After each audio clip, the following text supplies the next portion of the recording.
Hello and welcome to the final episode, final proper episode of TEChBrits for 2012.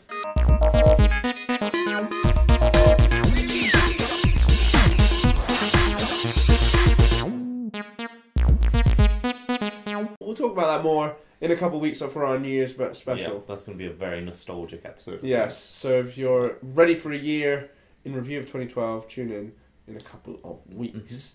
Of course, we'll also be putting out our Christmas episode next week as well. So it won't be a full episode, it'll just be a little thanks and just giving our best wishes to you and yours. Yeah, exactly. So tune next Tuesday, on Christmas Day. We've got some big plans for it, and we hope it turns out how we want it to. I was going to say, probably the plan in our heads probably won't actually relate to how the video comes out. We hope it does. We hope it will. We'll do our best. Because that's all we can do here at TEChBrits Towers. Yeah. And talking about TEChBrits, then we want to give you guys a round of applause because we are the leaders for mobile data viewing. So on-demand content, whether you're watching on iPlayer, 4OD, whether you're shopping, we're the highest nation for mobile shopping. We're basically the highest nation for anything online. Yeah, pretty much. We have to win awards for something. So. I don't think we've won an actual award. Someone turns up with David Cameron says, your country is lazy and uses loads of online services. Well, but yeah, it's insane actually, because if you think about it, for mobile usage, it goes us, Japan, and the States.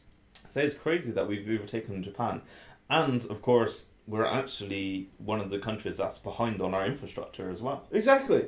So what I find just amazing is the fact we're actually a really small country. Like, if comparative to the States, especially, and to Japan, and Japan is the home of tech. Yeah, that's what I mean. That's what's so shocking about it. I think we just got like a lazy country. Yeah, to be honest. I mean, I've done all my Christmas shopping online. It's too cold to go outside and venture around the town, and just have someone else deliver it to your door. It's easier. That's what I've done as well. Yeah. So, I was thinking maybe it was just me for a brief second. I was like, hang on, that's made me look extremely lazy. I was like, I'm glad that you said that. Right, let's move on to a little elephant in the room. Google. Well, I have a lot of mixed opinions about Google, but I tried to start up a bit of a meme this week, which failed completely. But basically, Google's motto is, of course, don't be evil.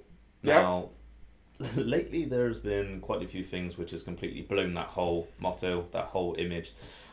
First of all, I've seen, obviously there was this whole tax thing coming out in the UK. Yeah. Starbucks was involved, Google was involved, along with a couple of other big companies. But people like Starbucks, they put their hands up, they're like, look, what we did was wrong, we dodged all the tax, and now we're going to pay back more. Whereas Google, Eric Schmidt, was like, we're proud of what we've done, and it's like, we don't have any plans of paying any of that back. It's like, we have a brilliant strategy in place, and yeah, he basically just sort of was laughing at the fact that he's just completely ripped us off here in the UK. Yeah, I mean, I was reading, because you tweeted a picture of the newspaper article that you... Wow, newspaper. You tweeted a picture of the newspaper, and I read an interesting quote in the article, and I couldn't read sort of around it because the photo was quite blurry. Sorry, your photography skills aren't brilliant on your phone. But the quote basically said, we've done it because we feel sorry for those in the UK. No, they won't pay the tax back because they feel sorry for the UK taxpayers. Yeah, but that's what I don't get. Like, how is not paying it back meant to in any way feel sorry for us? Well, because they ripped us off, basically. So that they're not going to start paying the tax back just because they feel sorry for the fact that they've ripped us off. So it was basically being deliberately twats, essentially. It's not a very professional stance. I mean, I value anyone that's honest with what they're actually thinking and their opinions, but I think that's a little bit too honest. But Google might be in some hot water. But it's not that. Could we be the new China? I doubt it. Yeah, I would like to say quite far off of that, in fairness. But I'm not going to go there. I was going to say it's a possibility. It's not even a possibility, I don't think. But Yeah, I mean, now they also dropped Exchange support. So this is basically a direct attempt to knock and affect Windows Phone users, so that they won't. They be dropped able it to on Windows Phone. Yeah, they dropped it on Windows Phone, and this means that at the moment Microsoft are a bit screwed for Gmail support. Obviously, Gmail is a massive service that a lot of people use religiously, but it has sort of backfired in Google in a way, because of a lot of people have now switched to the new Outlook as a result of this, because of they're using Windows phones now, which are on the rise. They're selling out everywhere, and I don't know what they were kind of. Switching was that their sort of motive? You know, we're going to take this away from you, so you have to come to us to get it. Exactly, like that's sort of what you'd think, but then this is where they've kept Exchange on iOS. Yeah, but then this is where it leads into my next story, which is how they shun Android users, how they provide better apps on iOS. Yeah, they're trying to push Windows Phone now, but I know iOS is obviously like a massive platform, and of course Google want their services on iOS, but at the same time offering better apps and better services on iOS than their own customers, their own Android users. It's ridiculous. I don't know. I see what you're saying. A lot of the iOS apps that have been coming out have been outstanding from Google, is what I'm saying.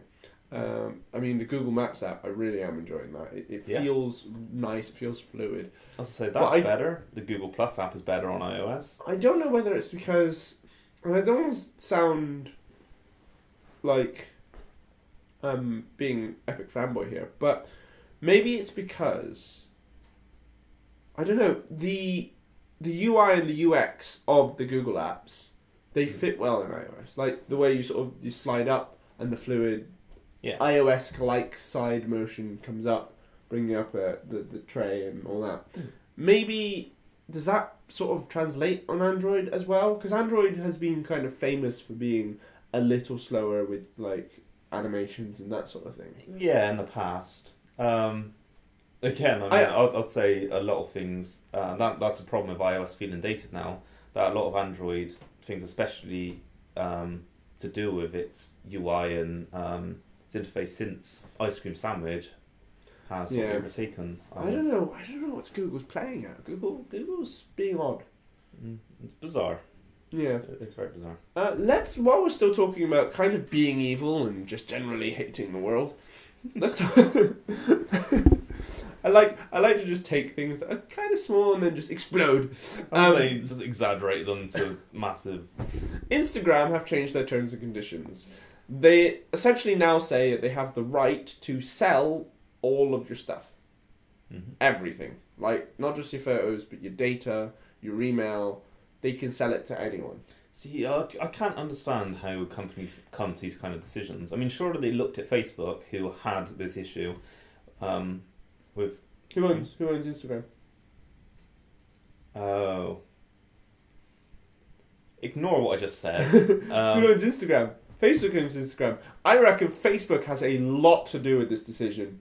Yes. A lot to do with it. And the thing is, people use... Oh, that's the bit that really annoys me about Facebook. Facebook gets away with so much, like, invasions of privacy and sort of, everything you put on our services we own and can do whatever we want with. They get away with so much of that. Yeah. And people don't blink a lot. They don't notice. This Instagram thing, though, has actually had a massive knock-on effect, I think. Yeah. A lot of celebrities, a lot of publishing companies, a lot of people are dropping Instagram just because of this.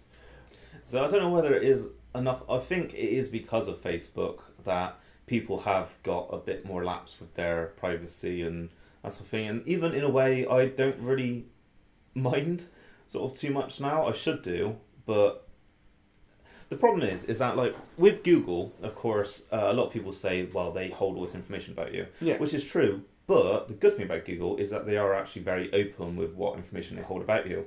So you can go on their privacy page and you can see exactly everything they've got about you on any one of their apps. Yeah. And the thing is Google, obviously, to offer you personalised services, which are really good, they need to know this information. And they are quite open with how they use these things to offer you services on, like, Google Now and sort of those personalised, tailored kind of things. Yeah. Whereas Facebook they're not so open with it. They're just kind of like, yeah, they hold all this information about you, but they don't tell you quite all your rights to any of it. I just think it's a bit insane, like how they can kind of get away with that. And the fact that people are just accepting it is annoying.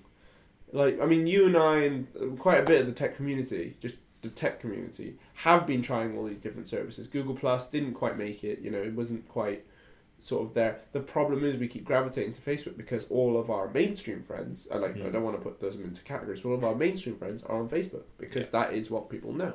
I really do hope that something comes along that is the new Facebook, making Facebook the new MySpace. Yeah, I hope something does. Because people have jumped before, people will jump again, but only if the change is right.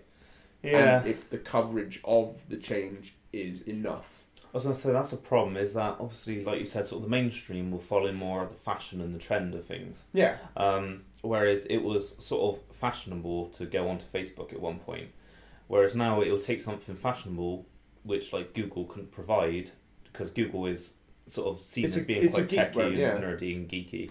So they're not going to move to something like that. Like MySpace, I still have some kind of hope for, if they do it right. But the problem is that people will follow what's easiest. And to the outside eye of Facebook, like you said, all their friends are there, all their users are already there. They can do everything they want. Why would they switch, kind of thing? It's yeah. Oh. One day, well, I'm thinking 2013 is the year of the dump for Facebook. Please. Yeah. Let's move on to Twitter. Ha! Nice segue. Twitter has unleashed and sort of unveiled a new service there, a new feature they're offering called Twitter Archive, which is essentially an archive of every tweet you've ever tweeted ever. Like, literally ever. I've seen screenshots of this. We haven't got access to it yet. It is very, very small percentage of users who have this, and I have a feeling it'll probably be a very small percentage of users who have no tweets. Just because it's sort of easier to roll out. You've got 5 tweets. I've got 18,000 tweets. So I think it's crazy because if you can literally go back to the beginning of time. Yeah. Like you said, I do want to know what was actually my first. Because there have been services available that show you what your oldest tweet that can be traced. Because the oldest tweet that can be traced was 3,000. Your 3,200th tweet back. So I'm on 18,546 or something at the moment. Basically 3,200 behind that. And then that tweet will appear on sites like whatwasmyfirsttweet.com, and just Google what was my first tweet and it will come up. But with this archive, you can literally go back to June 2007 if you started when Twitter did, and see your very first tweet ever, like literally the first thing you said on Twitter, which I think is really. I'm a very nostalgic person. I like nostalgia, and I want to retweet my first tweet on the 10-year anniversary of Twitter. As much as we've just flamed Facebook, I did like the fact that now Facebook on your profile have put up a little link saying see your best memories of 2012. When you click on that, then you can see all like your most liked pictures, or your most liked statuses, or your most shared videos and all that sort of thing. There was a site I found that quite nice. Twitter put on their blog, I think it's called Zigly, which is all linked, and basically does the same thing on Twitter. It shows you're my top follower. Yes, I did see that. They automatically tweeted out to me. My top tweet was retweeted golden follower. My top tweet was retweeted 12 times. Yeah, that was the Himium one, wasn't it? No, it was a Hustle related. Oh, yes. And then it has your top used words. So a lot of it's video, episode, check out. That was on your Visify profile, wasn't it? Yeah. Yeah, so on the subject of Twitter, really quickly, I want to quickly mention Starbucks. As we've been mentioning tax evasion in the Google story earlier, Starbucks were also in the whole tax evasion bucket. They were a company that evaded tax here in the UK, and they had a sign up at the National History Museum that essentially in their Starbucks there was a Starbucks inside, and they had just a screen that showed tweets that had the hashtag spread the cheer. Yep. And people were like, oh, having a Starbucks hashtag spread the cheer, and it'd appear and be like, Starbucks is lovely. But then people got wind of this and kind of went, Starbucks, pay your effing tax, hashtag spread the cheer. And essentially these tweets were being put on this thing in the middle of the day at the National History Museum, and they apologised because there were swear words in these tweets. But Starbucks luckily have now bucked up their ideas. They are now paying something. Yeah, exactly. They're actually paying back more now than what they're even supposed to. So it's kind of respectable. But I thought it was amusing that they got abused on Twitter. Yeah. That's the problem whenever you do any lives or things like that. You're always opening yourself to things like that.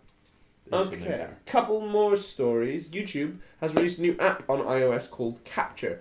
We're not going to demo it because it's not really that exciting. No. It's just a really nice looking video taking app. I would say it pretty much looks exactly like the iOS camera app, except for it automatically uploads to YouTube afterwards.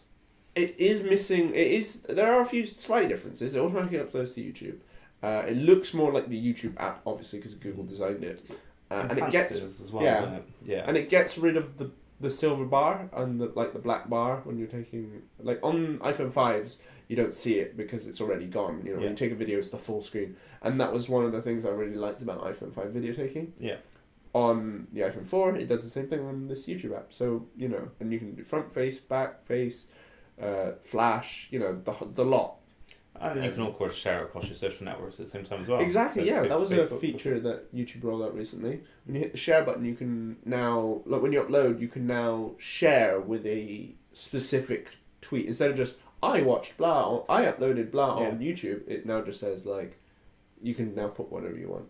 Yeah, when you upload, you can also set a little personal note as soon as upload, which will go into your subscribers feed as well. That's nice. Quite nice. Wait, if you ever see the subscribers feed. Yeah. Very deep YouTube redesign. I'm not... I've changed my little YouTube favorites button to my subscriptions page because it's not there. I used to just click on the logo in the corner and bring it up, but until they fix that, I think we're going to have a bit of a mess. Yeah, I was going to say, it has a nice potential in terms of design. It's quite sort of clean, but... I see the white space now, by the way. Yeah.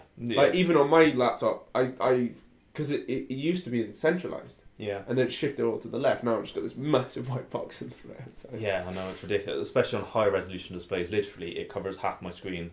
It's weird. It's horrible. They've probably done that for? Adverts. Probably literally half your screen size of adverts. I quickly mentioned if you click on the YouTube home button, the YouTube logo in the corner. At the moment, they've got a slight little man next to it. Basically, YouTube.